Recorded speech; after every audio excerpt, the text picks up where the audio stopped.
فتاوی رضویہ شریف میں میرے آقا اعلی حضرت امام اہل سنت نے بخاری کے حوالے سے حدیث نقل کی ہے، جس میں یہ بھی ہے کہ جس کے ساتھ نیکی کی گئی وہ سوائے تعریف کے محسن کے لیے کچھ نہ کر سکا تو اس نے اس کا شکریہ ادا کر دیا، یعنی اس کی تعریف بیان کر دے۔ الحمدللہ ہم پر حضرت سیدنا صدیق اکبر رضی اللہ تعالی عنہ کے جس قدر احسان ہے اس کا شمار نہیں کیا جا سکتا۔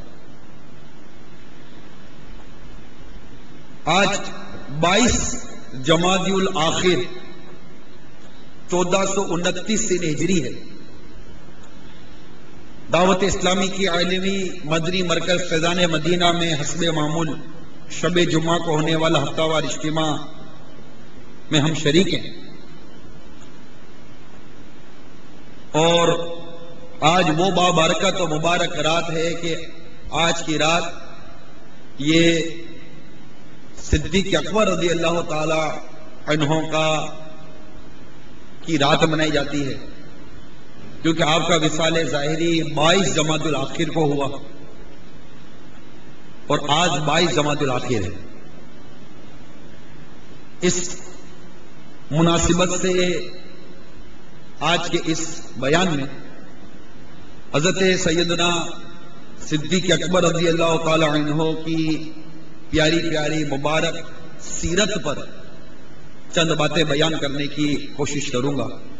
اللہ تبارک و تعالی حضرت سیدنا صدیق اکبر رضی اللہ تعالی عنہ کی توجہ ہمیں عطا فرما دے۔ آپ کا نام نامی عبداللہ اور ابو بکر آپ کی کنیت مبارکہ تھی۔ صدیق اور عتیق آپ کے القاب تھے۔ آپ کا تعلق قریش قبیلے سے تھا۔ 7ویں پشت میں صدیق اکبر رضی اللہ تعالی عنہ کا شجرہ نسب پیارے پیارے آقا صلی اللہ تعالی علیہ وسلم کے شجرہ مبارکہ سے مل جاتا ہے۔ آپ عام الفیل یعنی جس وقت ابرہا نے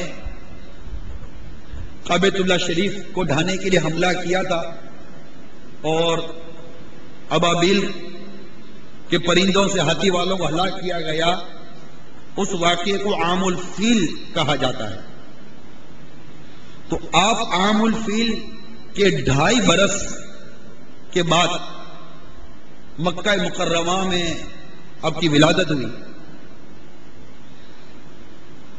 ہمارے آقا حضرت سیدنا صدیق اکبر رضی اللہ تعالی عنہ اس قدر جامع الکمالات اور مجمع الفضائل ہیں کہ انبیاء کرام علیہم السلام کے بعد تمام اگلے اور پچھلے انسانوں میں سب سے افضل و اعلیٰ ہیں۔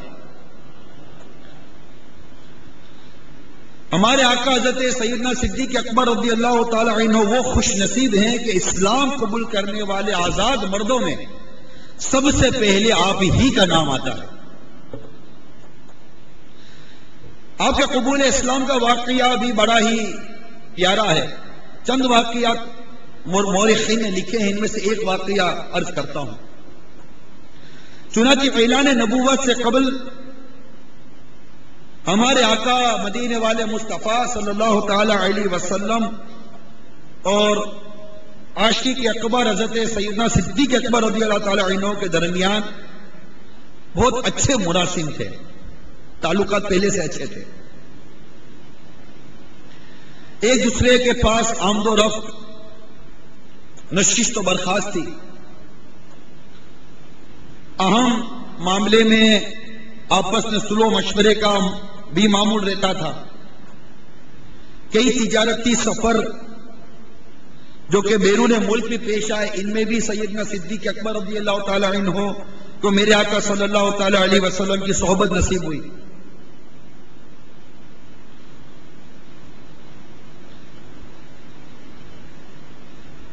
آپ نے اسی سفر میں اور اس طرح کی صحبتوں میں پیارے آقا صلی اللہ تعالی علیہ وسلم کو بہت قریب سے دیکھا تھا۔ میرے آقا صلی اللہ تعالی علیہ وسلم کے کمال اور اوصاف اور جو کچھ معاملات تھے وہ سب آپ کے پیش نظر تھے۔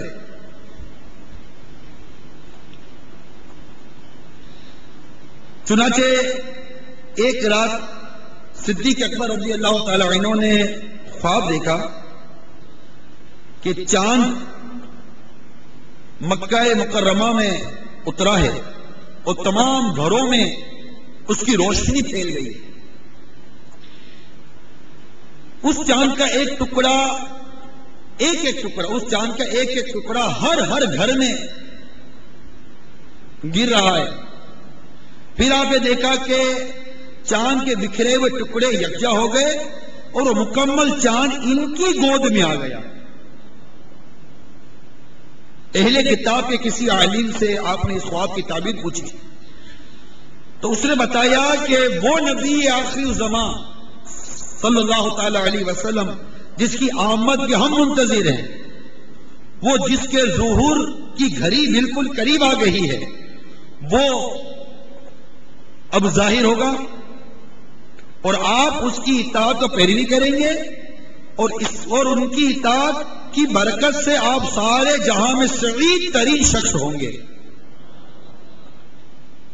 یہ خواب کی تعبیر آپ کو مل گئی.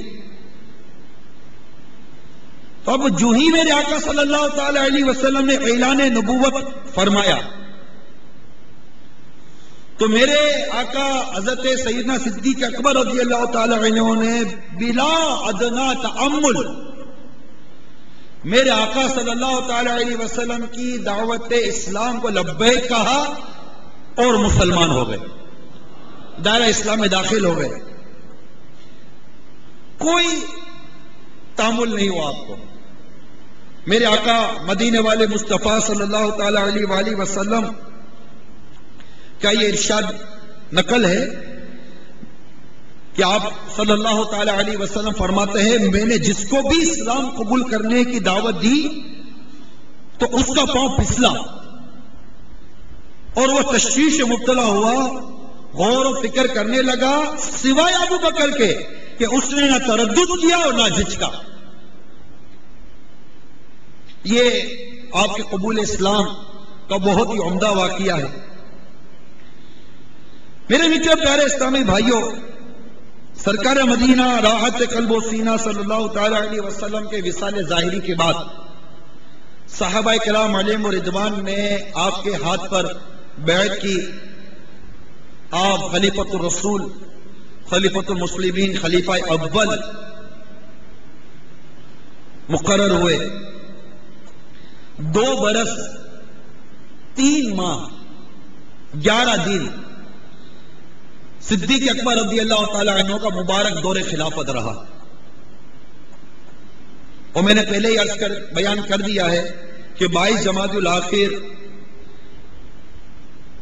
13 سینہ ہجری شب منگل آپ کا وصال مبارک ہوا. آپ کا یہ ارشاد کتابوں میں نقل ہے کہ آپ نے فرمایا کہ جب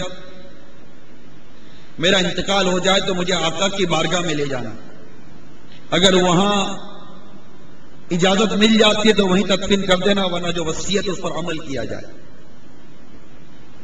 چنانچہ جب آپ کا وصال مبارک ہوا تو آپ کی نماز جنازہ حضرت سیدنا فاروق اعظم رضی اللہ تعالیٰ عنہ نے پڑھائی. اس کے بعد حسب ارشاد صحابہ کرام علیہم رضوان آپ کو میٹھے مصطفیٰ صلی اللہ تعالی علیہ وآلہ وسلم کے قدموں میں لے کر حاضر ہوئے.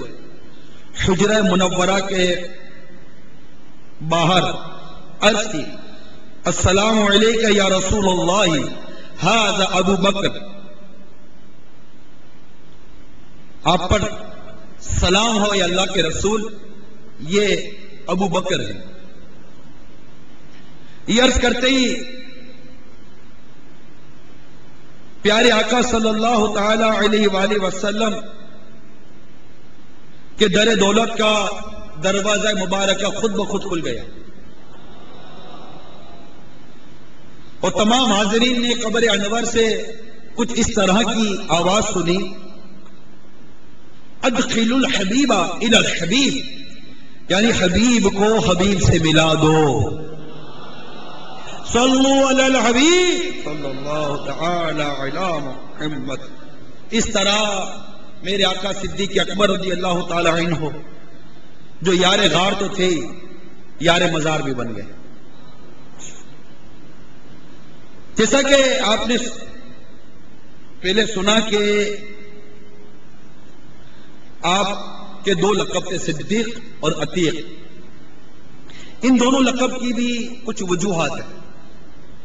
چنانچہ جب آپ کا جو لقب صدیق تھا اس کی وجہ کچھ یوں بیان ہوئی ہے کہ ام المومنین حضرت سیدتنا عائشہ صدیقہ رضی اللہ تعالی عنہا سے روایت ہے، آپ فرماتی ہیں مشرکین عرب